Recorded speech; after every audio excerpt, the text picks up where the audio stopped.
extraordinariamente motivador que enganchaba y que hacía muy fácil dedicarse a ello. Tanto por lo extraordinariamente interesante, por lo que tiene de injusticia social. Creo que los alumnos de altas capacidades, ahora que está tan de moda investigar y escribir sobre educación y justicia social, son aquellos que mayores injusticia social sufren. Y fijaos, cuando se habla de la injusticia social y educación, nunca se mencionan a los alumnos de altas capacidades. Y en esto estamos. Por eso, junto a la tarea científica de investigación, es muy importante lo que hacéis. Y es la sensibilización social y la dedicación en el día a día. Y demostrar que nuestros alumnos no están solos, sino que están acompañados. Pero no quiero que la introducción sea demasiado larga, sino que nos centremos un poco en el tema del que he querido yo mismo hablar, a instancia de los organizadores del Congreso, que no tengo más remedio que agradecerles pues, su invitación a mi amigo José Luis y a mi también amiga nueva, Puricheca, por los esfuerzos denodados que han hecho en la organización de este Congreso y por todos los inconvenientes que los intervinientes siempre les ponemos y que hacen que se ganen el agradecimiento, como es natural, ¿no? Bueno, pues vamos a hablar de un asunto especialmente injusto, que es el de aquellos alumnos que, teniendo altas capacidades, presentan un bajo rendimiento escolar. Tengo aquí a un auxiliar fundamental, porque se ha roto esto y tenemos que coordinarnos los dos pasando la diapositiva. No creáis que no lo ponen fácil la tecnología. En principio debería... ¿Y quiénes son estos? ¿Quién es esta población de alumnos de altas capacidades que presentan fracaso escolar? Y diríamos, pues ciertamente es una población compleja porque no hay muchos estudios que sean capaces de determinar quiénes son. Y ni siquiera estos estudios tienen suficiente rigor para hacernos caminar con certeza hacia dónde van estos alumnos y quiénes son estos alumnos. Y sobre todo por dos razones fundamentales. Y es cómo se determina, por una parte, el rendimiento bajo y por otra, cómo se determina también quién es un alumno de altas capacidades. Y ambas posiciones son inciertas. Por eso, aunque la investigación en el campo tiene ya más de un siglo de tradición, sigue estando absolutamente llena de retos, sobre todo por la dificultad que supone definir qué es un alumno de altas capacidades. No existe un consenso generalizado entre los investigadores o entre los profesores de qué es un alumno de altas capacidades intelectuales. Para ello se han seguido diferentes criterios. El criterio de los colegios, es decir, aquellos que rinden más en notas escolares, en sistemas establecidos por los propios investigadores, cociente intelectual, o una combinación de ambas cosas, pero en todo caso veréis, como siempre, tiene límites la definición de altas capacidades. De manera que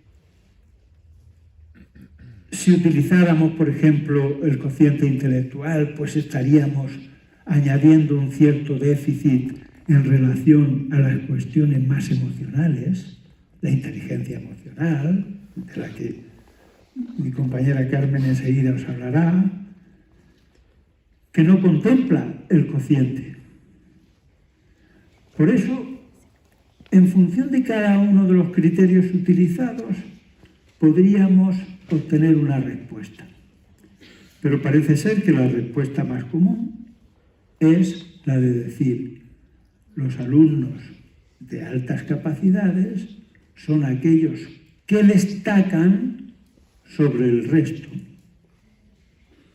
Y esto sí que es cierto. Destacan sobre el resto de alumnos. Y es evidente que destacan del resto de alumnos. Por eso han sido muchos los instrumentos utilizados, o algunos de los instrumentos utilizados han sido precisamente aquellos que consistían en la nominación. Es decir, yo cuando era estudiante, y cuando lo era, pues no eran las cosas como ahora. Yo vivía en un pueblo, tenía que desplazarme hasta la capital, éramos pocos los que lo hacíamos, pero hacíamos bachiller juntos 3 personas. Uno resultó médico, el otro era yo mismo, y en mi andanza por la universidad, pero el que era listo de verdad era el tercero. Y todos lo sabíamos. Era excepcional. No fallaba nunca. Se lo sabía todo. Por eso, los sistemas de nominación también son muy fiables. Y eso es lo que se ha venido también utilizando, junto a otros sistemas, como he dicho. Pero una vez dicho que ciertamente es difícil averiguar con cierta exactitud quiénes son los alumnos de altas capacidades, también resulta, por consecuencia, mucho más difícil saber cuál es la prevalencia. ¿Cuántos son? ¿Cuáles son? Bueno, pues fijaos, los datos son apabullantes. En España, la identificación de alumnos de altas capacidades en el curso 2017-18 era de tan solo 34.113 alumnos en toda España. Y eso supone el 0,42% del total del alumnado. Una cifra ridícula, absolutamente ridícula. Está tremendamente lejana a ese 2% que se supone, se piensa que podrían existir si utilizamos como medida el cociente intelectual igual o superior a 130. Pero está mucho más lejos si utilizamos otros instrumentos de medida como los utilizados por Gagné, que sitúan el 10% de la población escolar, los alumnos de altas capacidades. Y ahora os voy a dar un dato que no es científico ni riguroso, sino que está basado en la propia experiencia. Yo dirijo un máster de formación de profesores de alumnos de altas capacidades y en el currículum se establece un mes de practicum. Y cuando estaba haciendo las gestiones con centros para que pudieran los alumnos del máster hacer este practicum, pues llegué a un centro concertado, que eran amigos míos, y les dije si podían venir los alumnos a hacer las prácticas. Y después de un par de semanas me dijeron que no. Y eran amigos míos.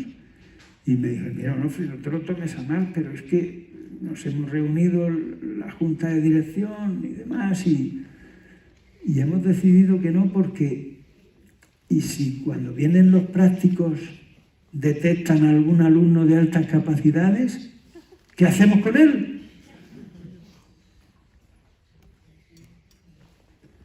Preferían no saberlo, a identificarlo y no hacer nada. Este es el dato cualitativo de la historia de la detección. Por tanto, viendo el panorama como está, voy a hacer una intervención en donde vamos a revisar el conocimiento actual de aquellos elementos que podrían estar vinculados al rendimiento académico de este alumnado de altas capacidades.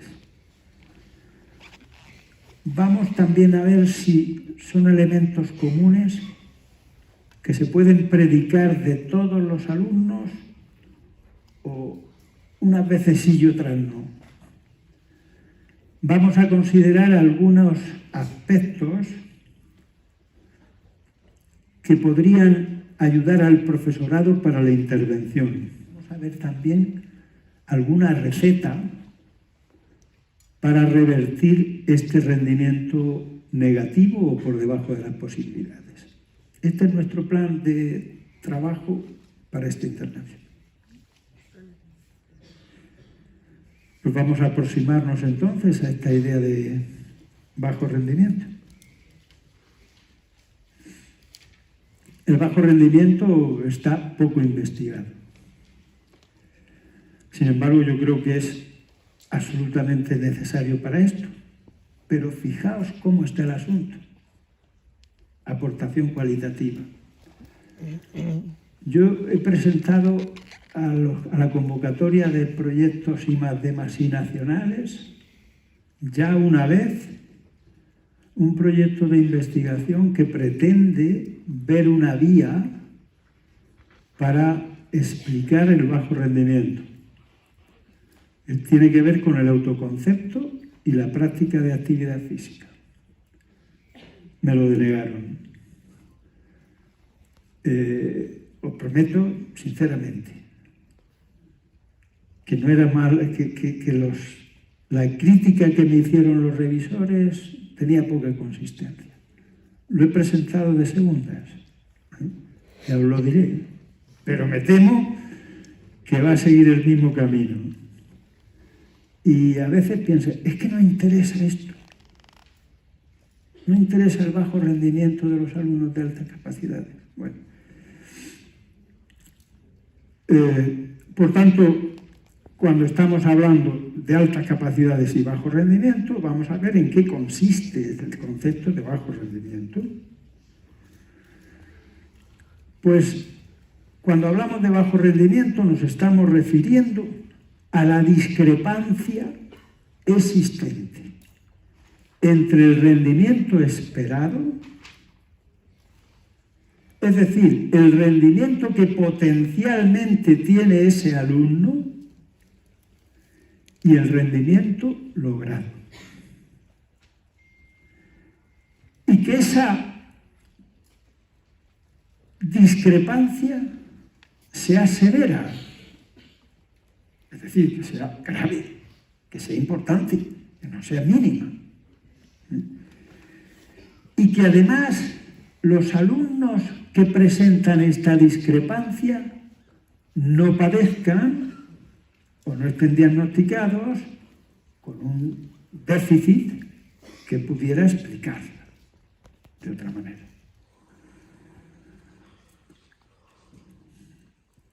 Diferenciamos entre lo que sería un bajo rendimiento y un rendimiento bajo.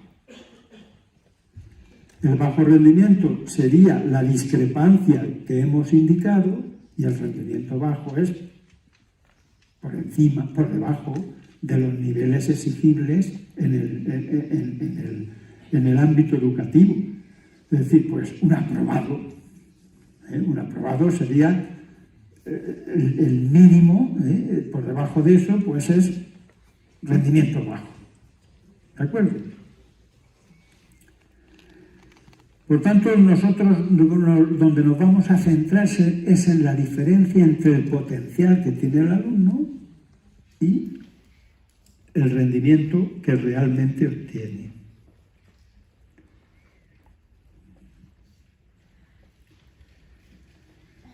En consecuencia, va siguiendo, a veces me despisto, me olvido de ti. En consecuencia, el rendimiento académico esperado sería la capacidad potencial del estudiante,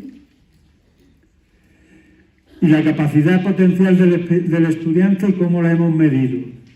Pues la hemos medido con pruebas que tienen que ver pues, con el WIS, el BADIS, etcétera, etcétera. Se plasma en el cociente intelectual igual o superior a 130.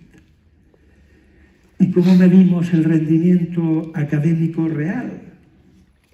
Pues por el desempeño académico del alumno, es decir, por las notas que tienen en las diferentes materias o por la media o por determinadas pruebas de nivel que se pudieran hacer, está claro, ¿no? Por tanto, cuando nosotros tenemos realizadas unas pruebas y vemos que un alumno tiene mucho potencial y que luego tiene bajo un rendimiento por debajo de ese potencial, pues vemos que estamos ante un alumno de este tipo. Pero claro, ¿y esto cómo se concreta? Porque también hemos dicho que hay ciertas discrepancias. Pero ¿esto cómo se opera? ¿Con qué índices? Bueno, nosotros podemos bien determinar el rendimiento potencial, pues como hemos dicho, a través de métodos de nominación. Los métodos de nominación son aquellos en donde profesores, o maestros, o padres, o iguales, es decir, otros alumnos, dicen, no, este compañero es muy listo. Esos son los métodos de nominación. Y para determinar los otro tipo de métodos se basan fundamentalmente en la estadística. Es decir, el rendimiento real se determina ¿cómo? Pues esto un poco tiene que ver con el entendimiento común. Yo puedo determinar, voy a considerar que tiene bajo rendimiento aquel alumno que potencialmente está muy dotado, pero que tan solo obtiene en las notas un 7, o un 6, o un 5, o un 8. Es decir, esto es variable en función de lo que determinemos. Por tanto, si nosotros decimos un rendimiento potencial de cociente intelectual igual o superior a 130, debe de obtener al menos un 7 de media. Estamos poniendo las condiciones de lo que será el bajo rendimiento. Por tanto, por debajo del 7, bajo rendimiento en función de su potencial. Pero veis que esto está en función de lo que queremos determinar. Es una especie de convención entre los que investigan o los que están de acuerdo en esta situación. Pero también en relación a la señalización de la nota de corte, existen otros procedimientos estadísticos. Es decir, pues, por ejemplo, ver las puntuaciones medias, ver las desviaciones típicas o en otros momentos la regresión, que hacen que la cuestión no sea, la aproximación no sea tan digamos, general, sino que se determine más el papel de cada uno de los individuos. Pero yo creo que este no es el momento para discutir sobre esta técnica estadística, sino de aproximarnos a la cuestión de manera más grosera, si me permitís.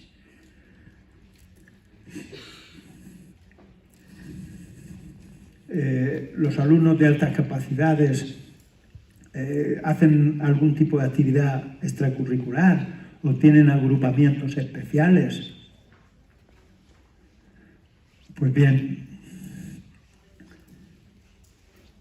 el principal elemento curricular del bajo rendimiento tiene que ver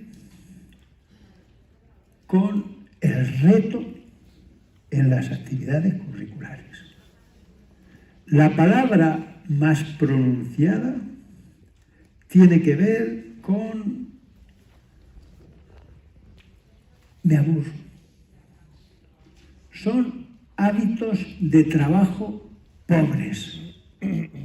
Son hábitos de trabajo que no les exigen un rendimiento especial. De tal manera que hay alumnos de altas capacidades que llegan a la edad adulta sin haberse esforzado nunca. Por tanto, la primera vez que tienen un reto importante, que tienen que afrontar una necesidad, se sienten desvalidos, incapaces.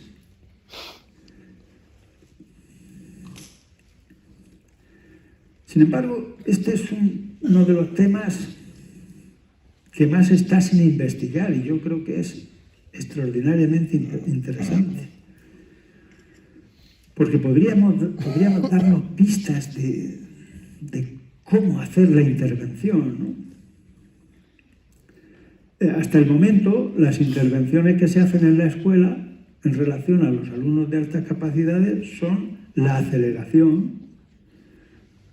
Hattie estudia este problema de manera específica y fijaos, le da un índice de 0,68, lo sitúa en el puesto 32, es muy importante la aceleración. En segundo lugar, el enriquecimiento con un 0,48. Y en tercer lugar, los agrupamientos diferentes en un 0,30%. Pero lo más importante son las tareas adaptadas a la capacidad de los alumnos. Lo vamos a ver también en otro momento, pero las capacidades, las tareas, la importancia de las tareas es fundamental. Las tareas son las que mejoran la motivación, las que ayudan a resolver situaciones difíciles y las que establecen la superación de retos. Esto es muy común. Cuando la alumna decía que yo con mi nieto formo una pareja, la verdad es que os retamos a cualquiera jugando al dominó. Él tiene ahora 6 años, pero empezamos ya con 5 y 4 años y él empezaba a sumar y a restar y a repetirme los 6 y tal y a cerrar a blancas con 5 años, ¿no?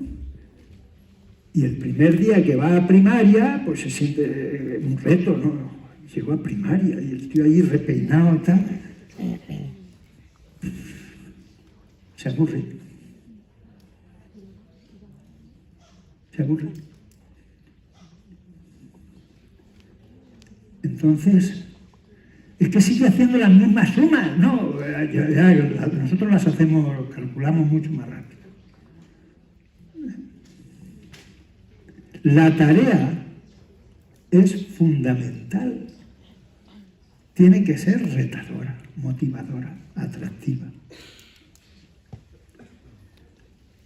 No digo, mi nieto no tiene estas capacidades, ni está diagnosticado de nada de eso. Y también hay factores individuales. Y aquí los factores individuales, como podréis comprender, pues son también extraordinariamente amplios, interesantes. Y tienen que ver con la hipótesis de la desarmonía, recordáis, ¿no? Es decir, es que ha crecido en esto, pero no en esto, es que es un estereotipo extraño. Y estos factores tienen que ver más, fijaos, con aquellos estudiantes con capacidad media y bajo rendimiento escolar que con alumnos de altas capacidades. Es decir, se caracterizan más estos factores individuales por el bajo rendimiento escolar que no por el tipo de alumnos que lo tienen. Y uno de ellos es el autoconcepto. Yo mañana haré un peregrinar aquí con Puri y Checa para que me echéis una mano, porque estamos dirigiendo una tesis precisamente sobre este asunto, ¿no? Y nosotros nos planteamos, y ahora lo vais a ver, ¿no? Nos planteamos si los alumnos de altas capacidades tienen un alto autoconcepto académico, siempre, en muchos casos acompañado de alto autoconcepto emocional. Sin embargo, el autoconcepto físico decae extraordinariamente. Nosotros queremos ver si aquellos que hacen más actividad física tienen un mejor autoconcepto y si ese mejor autoconcepto influye en su rendimiento académico.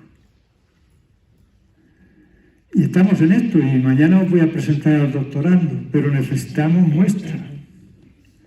Y ahí tenéis que echar una mano. Si no, la investigación no prospera. Bueno, pues ya lo hablaremos, pero como viene ahora el tema del autoconcepto, pues hay que hablar de él, ¿no?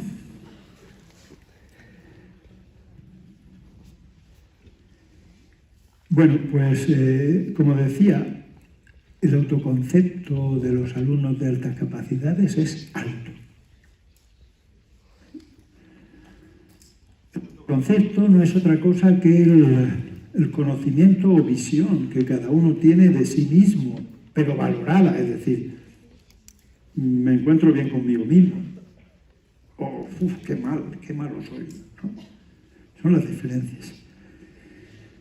Y también en la escala de Hattie está en un 0,47%, es decir, es interesante el elemento.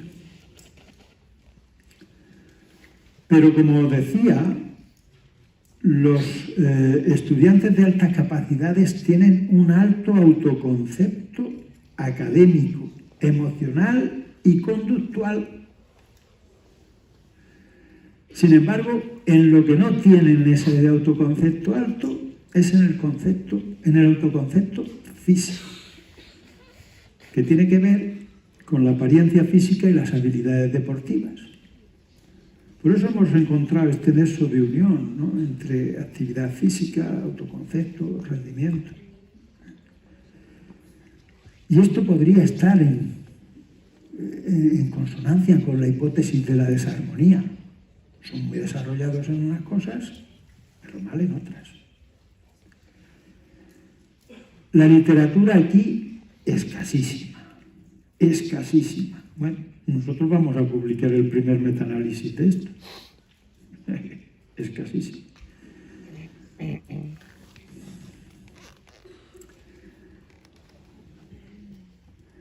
Los alumnos con bajo rendimiento presentan peor autoconcepto académico.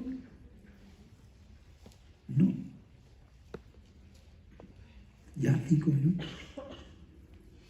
Vale. Pues no lo presentan, ¿eh? Por tanto, es una cuestión. Y aquí es fundamental lo que se llama la motivación profunda, como necesidad que tienen los alumnos de dominar un concepto y comprenderlo de forma intensa, profunda, un conocimiento completo del tema. Y esta característica sí que es propia y específica de los alumnos de altas capacidades. Así quieren ellos la enseñanza, ¿no? Por tanto, sí que es también extraordinariamente concordante que los alumnos de altas capacidades y bajo rendimiento tienen una baja motivación. Esto sí que está muy probado. El bajo rendimiento de un alumno de altas capacidades se precisa un docente experto. Y es un docente experto aquel que tiene conocimientos suficientes para superar los estereotipos, para no tener unas creencias vulgares sin nada que ver con la base científica. Aquel que, como decíamos en su momento, participa de una teoría incremental basada en la capacidad del propio estudiante para desarrollarla. Es aquel que es capaz de diseñar tareas que no solamente sirven a la nota, sino que sirven para motivar al alumno, para hacer una enseñanza en profundidad, para servir como elemento retador de la enseñanza. Es un profesor experto, capaz de subvertir esta relación negativa, aquel que motiva perfectamente su enseñanza y hace una enseñanza retadora. Y por último, es un profesor experto aquel que es capaz de modificar el entorno para generar un entorno enriquecedor junto a los compañeros, junto a los padres y junto a los iguales. La síntesis de todo lo dicho, lo que quiero que os quedéis finalmente, es que hay que cambiar el paradigma de una educación para los superdotados, no, una educación superdotada, de calidad, profunda, motivada. Y como siempre, solo es posible con la incorporación sin condiciones de maestros y profesores. Y este es mi último consejo. Maestros y profesores, tened la llave de este asunto. Nosotros colaboramos humildemente. Muchas gracias.